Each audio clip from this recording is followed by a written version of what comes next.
Hey everybody, Shabo here, back from a video, and today I'll be showing you how to use strafing animations in Roblox.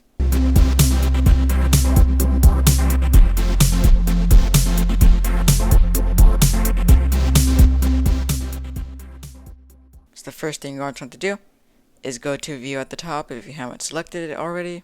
Click on Explorer and Properties. Next you're going to want to go to Explore, go to Players. Once you've selected it, go down to Properties, and if you scroll down, you should see Use Strafing Animations.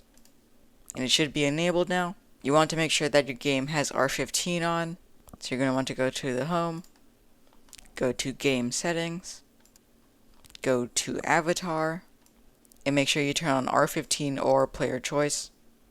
I'm going to put it on R15, and this will not work if they have animations that are not standard. So if you want them to be forced to use the strafing animations, you should enable standard and then save. And then now if we press play, as you can see, we have strafing animations on our character. And that's how you use strafing animations in Roblox. Make sure to slap that like button and punch the subscribe button. Peace. Also make sure to check out my game in the description below.